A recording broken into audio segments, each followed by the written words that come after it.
Welcome to Blurred Lines. I'm Jay, and these are true horror stories. To protect the people who shared them, names and identifying details have been changed, but everything else is exactly as they experienced it.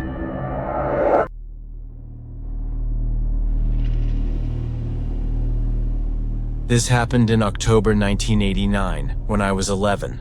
I still think about it sometimes, especially this time of year when everyone starts sharing their scary stories around Halloween. There were 3 of us back then: me, Nikki, and my younger brother Ben. We were always together, always exploring. We lived in this small countryside town where everyone knew everyone, and our houses were close enough that our parents didn't worry when we'd disappear for hours. We had this spot about 15 minutes from home where we'd meet up almost every day after school. Just a clearing in the woods with a fallen log we'd turned into our unofficial headquarters. Nikki was always the brave one, or at least she wanted us to think she was. Ben was 9, excitable, always going along with whatever we suggested. I was the careful one, the one who actually thought things through. That day in late October, Nikki showed up with this look in her eyes. I knew that look. It meant she had an idea, and it probably wasn't a good one. "We should go to the Kleinhardt house," she announced, like she was suggesting we go get ice cream. The Kleinhardt house. Everyone in town knew about it. This abandoned place deep in the woods, maybe 2 or 3 hours walk from where we usually played. Kids at school told stories about it.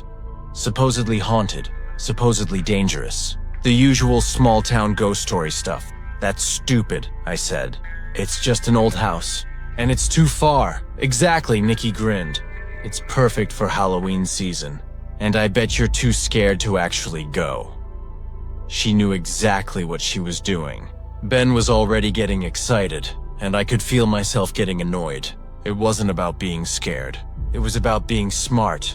"It's not about being scared," I said. "It's about the fact that it's a long walk, through woods we don't know that well, and our parents will kill us if we're not back before dark." "We have time," Nikki insisted. "We leave now, we'll be fine, unless you're too chicken." I should have stood my ground, but Ben was already agreeing with her, and I didn't want to be the one who stayed behind. So I said yes. We rode our bikes as far as we could to where the real trail started. We locked them to a tree and started walking. Nikki led the way, talking the whole time about how the house probably wasn't even that interesting. How the stories were probably all made up by kids trying to sound tough. The woods were thicker than I expected. The trail was clear enough at first, but the deeper we got, the more everything started looking the same. Lots of pine trees, lots of underbrush, not many landmarks. After about an hour and a half, I realized I wasn't entirely sure we were still on the right path. "Nikki," I said, "are you sure we're going the right way?" "Of course," she said, but she didn't sound as confident as usual. Another 30 minutes passed. The sun was getting lower. My stomach was growling. I was thirsty. "We should turn back," I said. "We're almost there," Nikki insisted. "You don't know that," I said, and I could hear my voice getting sharper. "We're lost. We're actually lost, and it's going to be dark soon. And this was a stupid idea." Ben looked worried. Nikki's face got red. "Fine," she snapped. "Let's go back then. Let's go back and you can tell everyone at school how we got scared and turned around." "I don't care what anyone at school thinks," I said. "I care about getting home." We started retracing our steps, or trying to. Everything looked different going back. I kept checking the sun's position, trying to make sure we were headed the right direction. That's when we saw it, the Kleinhardt house. It just appeared through the trees. This old 2-story structure with broken windows and sagging porch boards. The roof was mostly intact, but you could see missing shingles. The whole thing was gray and weathered, surrounded by overgrown weeds. "See?" Nikki said. "We weren't lost. We found it." "Great," I said. "Now let's go home." But Nikki was already walking toward it. Not running, just walking, like she had every right to be there. "Nikki, come on," I called. She didn't stop. She walked right up to the porch, tested the first step, then climbed up and went inside. Ben looked at me. I looked at the house. "We can't just leave her," Ben said. He was right. I hated that he was right. We followed her inside. The interior was dark and musty, wallpaper peeling off in long strips, broken furniture scattered around. There was an old couch that looked like animals had nested in it, and a kitchen with rusty appliances that were probably older than our parents. But there were other things too, things that didn't fit with an abandoned house. 3 sleeping bags laid out in the corner of the living room, arranged like a family might sleep. 2 larger ones and a smaller one between them. Some canned food on the counter, not covered in dust like everything else. A few plastic water bottles. And on the floor near the smallest sleeping bag, a damaged girl's doll with matted hair and a missing arm, lying on its side like it had been dropped in a hurry. "Someone's been here," I said quietly. "Probably just some homeless person," Nikki said, but she sounded less sure of herself. "They're not here now." "See?" Nikki said, pointing around. "Just an old house. Nothing scary." But then we heard something upstairs. A creaking sound, like footsteps. We all froze. "Probably just the house settling," Nikki said. But her voice was quieter. Then what sounded like something fell to the floor. "We should go," Ben whispered. "For once," Nikki agreed. We walked out quickly, trying not to run, but definitely not taking our time. Once we were back in the trees, Nikki laughed, this forced kind of laugh. "That was nothing," she said. "Probably just whoever's staying there. They probably weren't even home." I didn't argue. The house was just being used by someone down on their luck. That's all. The sounds were just normal house sounds. Or maybe whoever was squatting there had come back. Nothing supernatural. Nothing impossible. We were feeling pretty good about ourselves, actually. We'd gone to the scary house. We'd been inside. We'd proven it was just a regular abandoned building being used as shelter. That feeling lasted about 10 minutes. We were following what I thought was our original path back, trying to move faster now because the light was definitely fading. The woods were getting that gray-blue color they get right before actual darkness. That's when we saw her, just standing there on the trail ahead of us. A girl, maybe 7 or 8 years old, just standing completely still, facing us. She was wearing this dress that looked worn and ragged, torn in places. Her hair hung down in tangled strands. We stopped walking. "Hello?" Nikki called out. "Are you okay?" The girl didn't move, didn't speak. Just stood there, staring at us with this blank expression. "Are you lost?" I asked, taking a step closer. "Do you need help?" Nothing. No response. No movement. Not even a blink that I could see in the fading light. Ben grabbed my arm. "Something's wrong," he whispered. "She's probably just scared," Nikki said. But she didn't sound convinced. "Hey, it's okay. We're not going to hurt you. Are you from town?" The girl stood there like a statue. We were maybe 15 feet away now, and I could see her more clearly. Her face was too pale. Her clothes were dirty, like she'd been out here for days. "Maybe she can't talk," Ben suggested quietly. "Everyone can talk," Nikki said, but her voice had lost all its usual confidence. We stood there for what felt like forever, but was probably only a minute. This little girl blocking our path, not moving, not speaking, just staring. "Okay," I finally said. "Let's go around her." We started to move, giving her a wide berth through the trees beside the trail. As we passed her, I kept glancing back. She didn't turn her head, didn't track us with her eyes, just kept staring straight ahead at where we'd been standing. We got about 20 feet past her, started to breathe easier, started to tell ourselves it was just some weird kid from another part of town, probably playing a prank or something. Then she spoke. "Have you found what you came looking for?" Her voice was quiet but clear, and she was still facing away from us, still standing exactly as she had been, her back to us now, not turned around. We ran. I don't remember deciding to run. We just did. All 3 of us, crashing through the underbrush, following the trail as fast as we could in the dimming light. Branches whipped at our faces. I tripped once but caught myself. Ben was crying, but he kept running. Nikki didn't say a word, just ran. I don't know how long we ran. Every time I thought about stopping, I'd remember that voice. That question. The wrongness of her speaking while facing away from us. We didn't stop until we saw our bikes. We rode home faster than we'd ever ridden. Didn't speak. Didn't look at each other. When we got back to town, the streetlights were just coming on. We split up at my street corner, heading to our separate houses. Nikki looked shaken but didn't say anything. Ben was still sniffling. My parents asked why I was home so late and why I looked like I'd seen a ghost. I told them we'd lost track of time playing. That night, I couldn't sleep. I kept thinking about that girl. The next day at school, I tried to find out if anyone knew about a young girl living near the woods. Maybe someone homeschooled or new to town.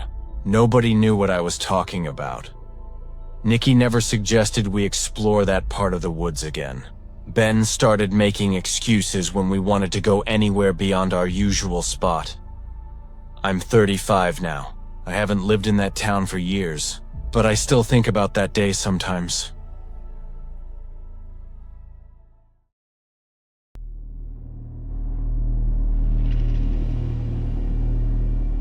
I need to tell someone about what happened in October 2017, even though I'm still not sure what I actually saw. I've been furnishing my first house, a small place I managed to buy after years of renting. I'm into mid-century modern furniture, but the real stuff is expensive. I'd been checking estate sale sites for months, looking for this specific dresser. Walnut wood, tapered legs, classic 1960s look. Every time I found one in my price range, someone would snag it. Then I saw the listing. Perfect. Exactly what I wanted, and the price was almost too good. $400 for a piece that usually goes for $800 or $900. The photos showed great condition. I called immediately. A woman answered. Older voice? Very sweet. She introduced herself as Patricia and explained her mother had passed away 6 months ago, and she was finally selling off the estate.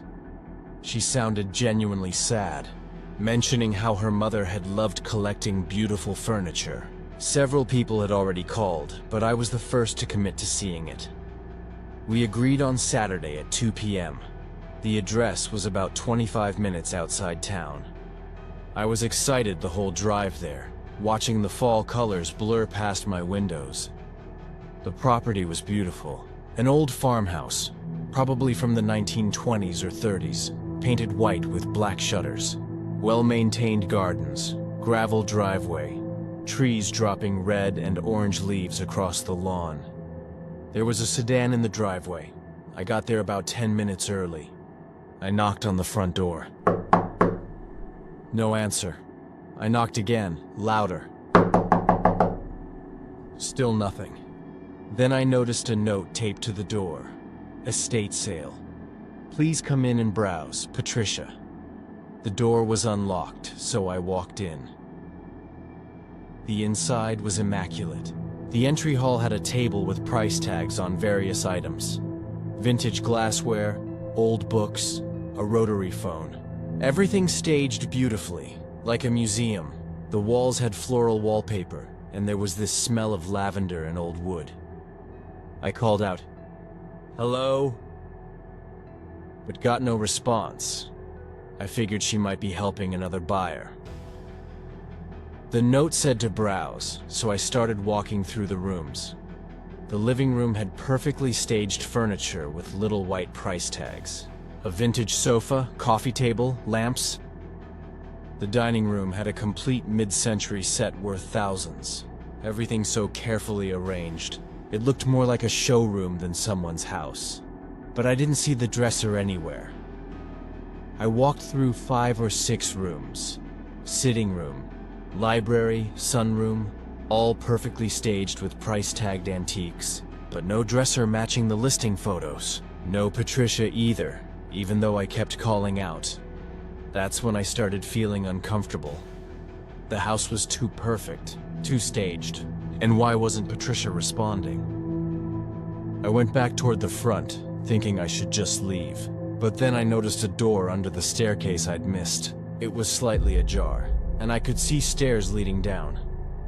I don't know why I opened it further. Curiosity, maybe? Or I thought Patricia might be down there. The basement stairs creaked as I went down. There was a light on at the bottom. The basement was finished. White walls, clean concrete floor. When I got to the bottom, I saw it immediately. The dresser, against the far wall, exactly like in the photos. Beautiful walnut wood, tapered legs, brass handles. I walked straight to it, running my hand along the surface. The condition was even better than I'd hoped. I was pulling out the drawers when I noticed the smell.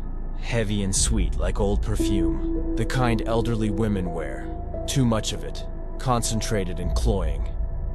I turned around to see where it was coming from. That's when I saw it.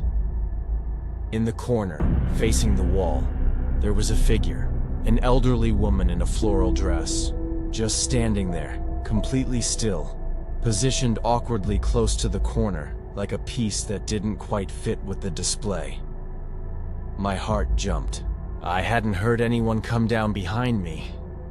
"Oh, I'm sorry, I didn't realize anyone else was down here," I said. Nothing. No movement at all. "I'm Laura. I'm here to look at the dresser." Still nothing. The figure just stood there, facing the wall. The posture was stiff, unnatural, but also somehow too natural, like someone had carefully positioned it to look casual and failed. I took a step closer. "Are you okay?" That's when I noticed the details. The hair was pure white, styled in perfect waves that didn't move at all. It looked real, actually real, not synthetic, but frozen in a way that made no sense. The dress looked vintage. Floral print, probably 1950s or 60s. The fabric had a strange quality, like it was both old and perfectly preserved. "Ma'am?" I said louder. The perfume smell was overwhelming now. That old lady floral scent concentrated to the point of being nauseating, like it had been applied and just stayed there, never fading. I walked around to get a better angle. The figure was shorter than me, hunched slightly. The hands were visible. Textured skin with what looked like age spots, wearing a wedding ring that appeared genuinely worn.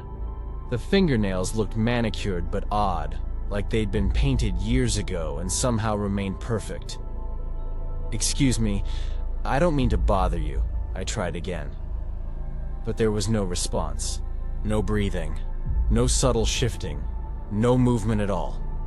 That's when it hit me. This wasn't a person. But I couldn't tell what it was. The skin looked too detailed to be wax, too real. It had texture and depth. Wrinkles, spots, all the small imperfections of age. But the color was wrong, like a photograph that's been altered. Was this some kind of incredibly realistic sculpture? A wax figure? But who makes something like that and puts it in their basement facing a wall? I backed away slowly. The way it was positioned made everything worse. Standing in the corner like it had been placed there and forgotten. Like just another piece in the showroom that didn't sell. That's when I heard footsteps above me. Then Patricia's voice, sweet and cheerful. "Hello? Did you find everything okay down there?" I didn't answer. I was staring at this thing that looked like it should be a person but couldn't be. That smelled like a person. That wore real jewelry and what looked like real human hair. The footsteps moved toward the basement stairs. "The dresser is beautiful, isn't it?" Patricia called down. Her voice had this forced brightness. "Please take your time looking around." I looked frantically for another exit. There was a small window at ground level. I moved quickly toward it. I could hear her starting down the stairs. Her voice maintained that artificial pleasantness. "I have the original hardware for all the drawers, if you're interested." I pushed the window open and squeezed through, scraping my arm. I came out near some bushes. Behind me, I could hear Patricia's voice, still talking about the dresser in that overly polite tone. I ran to my car and locked the doors. My hands were shaking so badly I dropped my keys twice. As I put the car in reverse, I looked up at the house. Patricia was standing in one of the upstairs windows.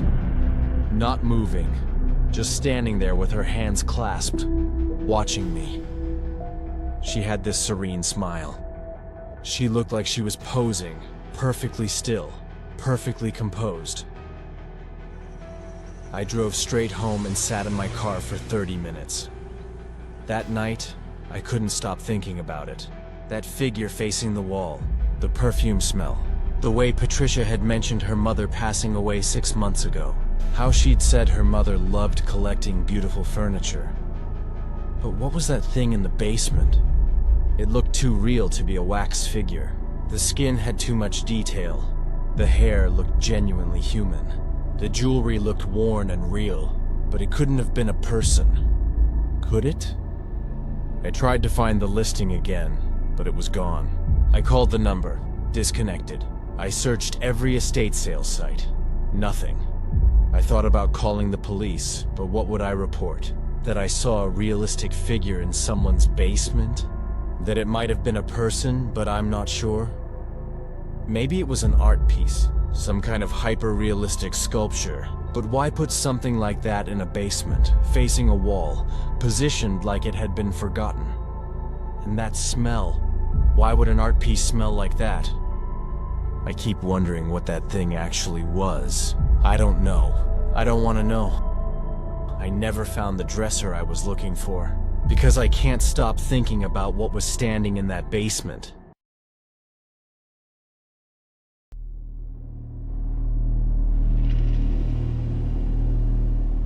This was October 2016. I was 35. My uncle owns a hunting cabin way out in state forest land, about 8 miles in on a rough 2-track road. You need 4WD to make it, especially in fall when the road gets muddy. He lets family use it whenever we want. It's pretty basic. 2 rooms, wood stove, propane for cooking, no electricity or running water. But it's peaceful out there. I'd been dealing with work stress and wanted a long weekend completely disconnected. No phone service, no internet, nothing. Just me, some books, and firewood. I called my uncle, got the key code for the lockbox, and drove out Friday afternoon. The drive-in took about 40 minutes once I left the paved road. The 2-track was rough but manageable. I passed one old hunting camp about 3 miles in, looked abandoned. When I got to my uncle's cabin, it was exactly how I remembered. Small wooden structure, covered porch, surrounded by dense forest. The nearest neighbor was probably 5 miles away. I unloaded my stuff, got the wood stove going, settled in. I spent Friday evening reading and listening to the quiet. Slept great that night. Saturday around 4 p.m. I decided to split some firewood. There was a chopping block about 30 feet from the cabin. I grabbed the axe from the shed and got to work. I'd been splitting wood for maybe 20 minutes when I heard an engine. Sounded like an ATV or dirt bike. It was somewhere in the woods, hard to tell where because sound bounces weird through trees. The engine ran for a few minutes, revving up and down, then cut off. Silence. I stopped and listened.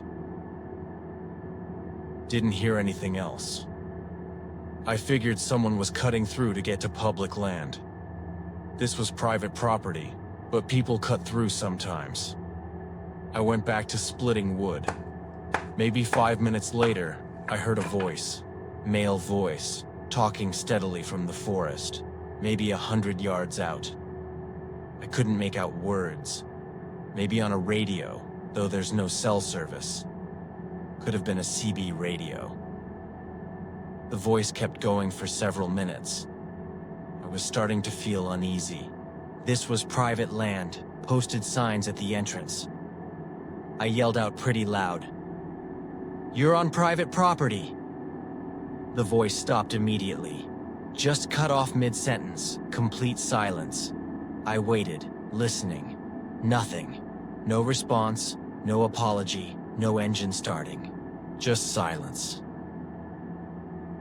That didn't sit right. I stood there holding the axe for a full minute, watching the tree line. The silence felt heavy. Wrong. I decided to head inside. It was getting toward evening and I didn't like the vibe. I put the axe back, gathered the wood I'd split, and carried it inside. I locked the door behind me. The cabin had deadbolts on both doors and latches on all windows. I got the wood stove going, made dinner. Tried to read, but I kept thinking about that voice. About how it stopped the instant I yelled, like whoever it was had been listening for me. I told myself I was being paranoid. Hours passed. It got fully dark. Around 9 p.m., I heard footsteps on the porch. Heavy boots. Then knocking. 3 solid knocks. My heart jumped. The knocking came again. Then a man's voice. "Hey, saw your smoke from the chimney. Figured I'd check if you need anything." The voice sounded casual, but something bothered me. The assumption that he could just walk up to a locked cabin in the middle of nowhere. The casual reference to watching my smoke. I didn't open the door. I spoke through it. "I'm fine, thanks." A long pause. Then, "You sure? It's a long way from help out here." The phrasing sent a chill down my spine. Not long way from town. Long way from help. Like a threat disguised as concern. I didn't respond. After a moment, I heard footsteps again. But they weren't walking away. They were walking along the porch, heading toward the side of the cabin. I moved to the side window, but it was too dark outside. The windows reflected the interior light. I could barely see anything. Then I heard something that made my blood run cold.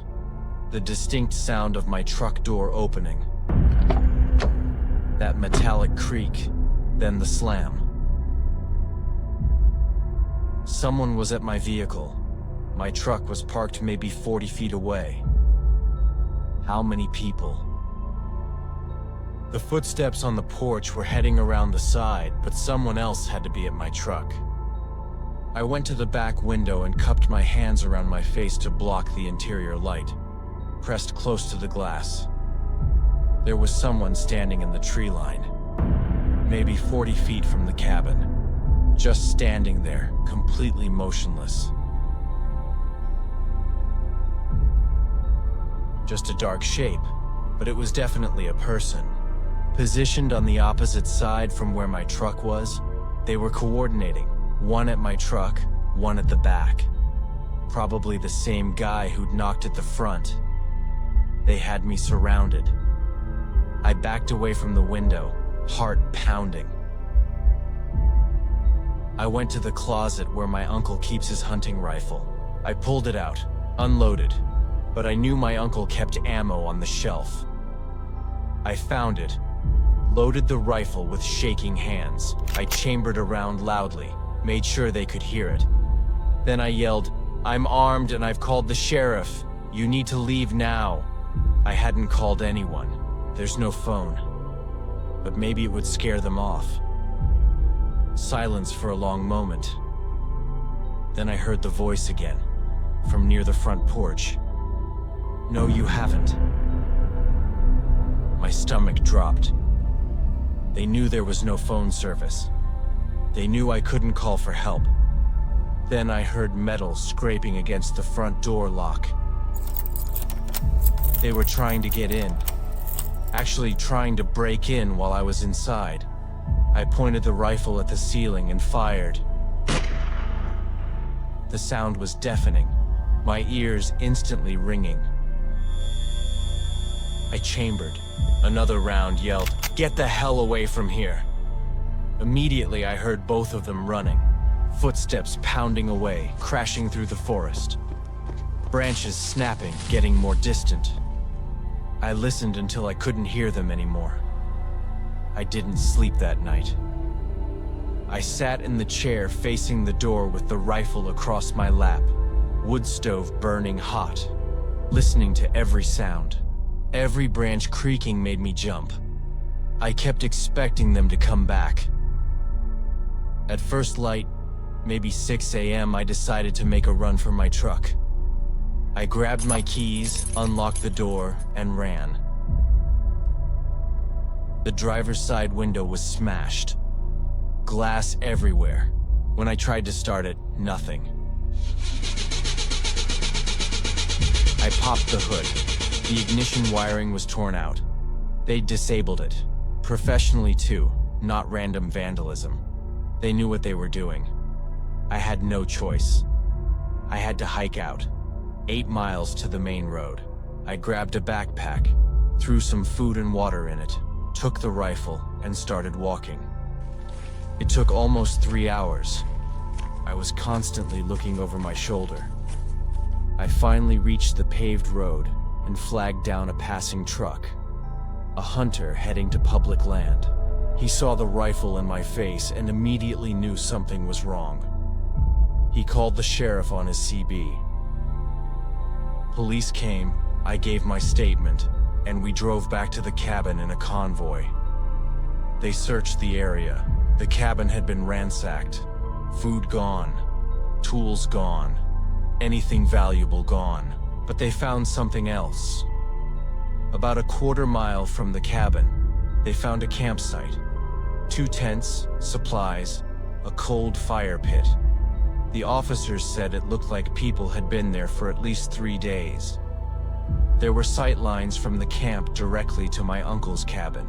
They could see the chimney smoke, see when someone arrived. They found tracks leading from the campsite to various points around the cabin. They'd been circling it, watching. The boot prints matched prints on the porch and near my truck. Officers said they'd increased patrols but never caught who it was. My uncle had to get my vehicle towed. Insurance covered the repairs, but it took weeks. I never went back to that cabin. Didn't feel right about it anymore. What bothers me most is how long they'd been there. 3 days minimum. The officers said there'd been similar incidents that year. People's camps getting raided, vehicles disabled. But they never caught anyone. Thanks for watching. Like and subscribe for more. And check the description to know how to submit your own true horror story. Until next time, Blurred Lines out.